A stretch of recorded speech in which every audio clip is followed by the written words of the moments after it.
Thanks for joining me today. We're going to be going over how to set up and deploy sweepstakes.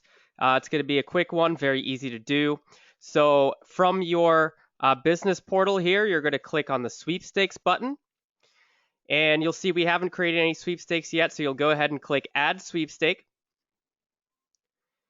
And you're going to want to name this. So I'm going to use, for our example today, we're going to assume that this is a restaurant as our example. So let's say this restaurant wants to offer a win dinner for two.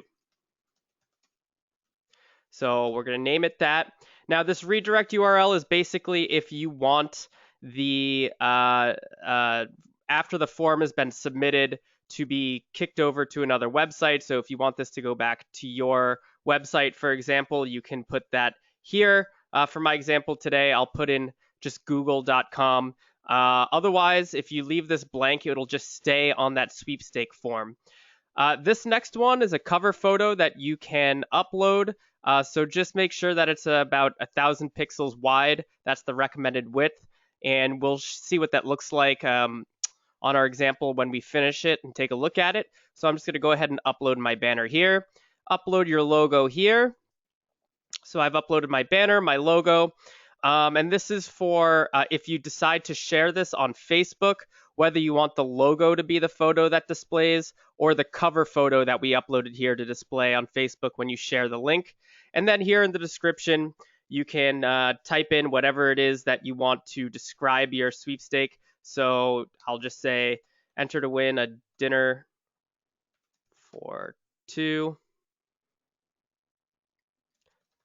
simply by filling in your name and email address.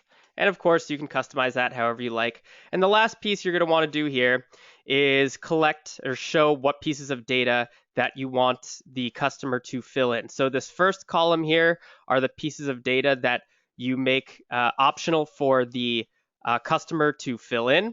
And these ones here are the ones that are required. So just so you know, if you notice, email address is missing from this list, and that's because it's always going to be mandatory for these sweepstakes.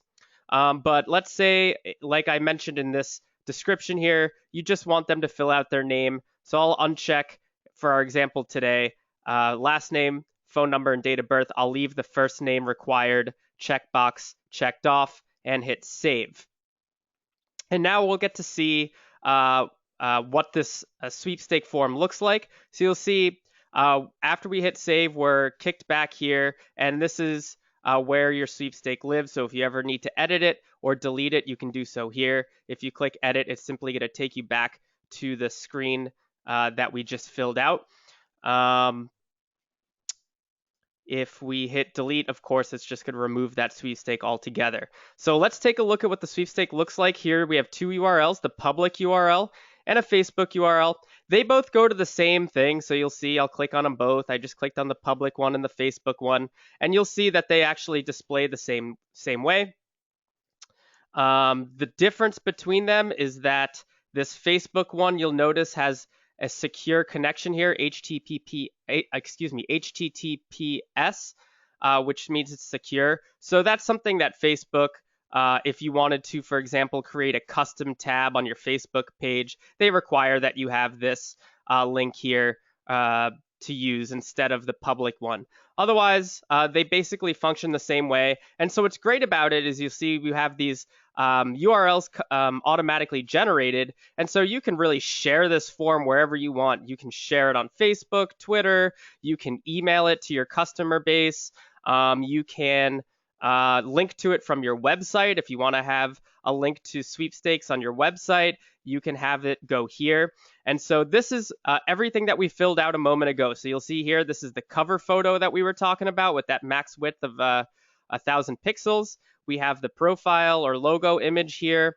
We have the title, which is Win Dinner for Two, and the description, which I typed in here.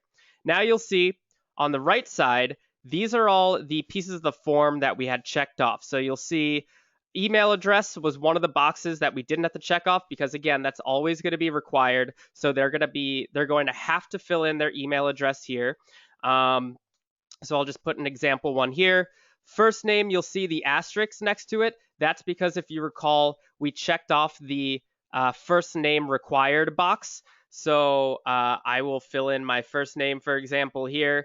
And now I can decide as the customer if I want to fill in the rest of this information or not. And you'll see this date of birth box actually pops up a calendar, which is pretty cool. So they can choose their uh, birthday from this drop down list pretty easily.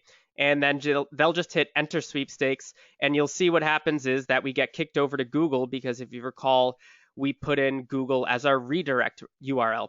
So if we hadn't put anything as a redirect URL, it would have simply stayed on this form. So I would have hit submit and it would have just refreshed. So all of these things disappeared. All the data that was in here disappeared and it would have stayed on this page. So that's how, again, this is what the sweepstake looks like. Very easy, again, to share this link anywhere you want. Facebook, Twitter, LinkedIn, your email list. If you want to send it to your email list or link to it from your website or wherever you would share a link normally, you can share this URL. And again, the cover photo here, the logo here, the title appears here, the description, and whatever pieces of data you wanted to collect from your customers would go on this side here. So it's a very easy to use quick functioning tool that you can put in your tool belt, of course. And the last thing that I wanted to show you here is that if we refresh this, you may be wondering where that email address went. There's one of two places, or actually the second one is optional. The first one that's going to happen every time is you'll see I just refreshed this page and this number went from 0 to 1. And that's because that customer data that was put into the form is now in this is stored right here, and you can export it anytime just by clicking export, and it'll download it as an Excel document so that you can re-upload it if you have, for example, an email marketing platform or something else that you want to take the data with you to, you can do so that way. The other one that's pretty cool that we have integrated into your platform here is this email integrations button here, where if you have a Constant Contact or a MailChimp account, you can connect them. You'll see the Constant Contact already has some drop downs here. The MailChimp one, I haven't connected anything to it, but it's as easy as clicking connect. And if you don't have an account and you want one, you can always sign up for one by clicking the button over here. And you'll see there's 3 options, and it's going to be the same for MailChimp. Under Constant Contact, there's 3 options. So you can actually choose a list that you want your sweepstakes list to go to. So if I had checked off general list, for example, and hit save, what would happen is every time somebody entered my sweepstake, this information here, that's going to go directly into my Constant Contact general interest email list. So it's a seamless integration if that's something that you want to use. That's another way that you can make it easy to manage your email lists and so forth. And of course, you can have your data go into different lists for different things. So if you wanted one for deals, one for sweepstakes, one for your content banners, you can have those all go to different places. I only have one list right now. That's why it's only displaying one, but you could certainly choose different lists or create different lists and select them for your different methods. And again, just to remind you, those emails that you of the signups are all going to be here anyway. So even if you don't have the Constant Contact or MailChimp integration, you can always access those email addresses and other data here just by clicking export. So that's it for sweepstakes. I hope that you see how easy it is to use and how powerful of a tool that's going to be for you moving forward. Thanks.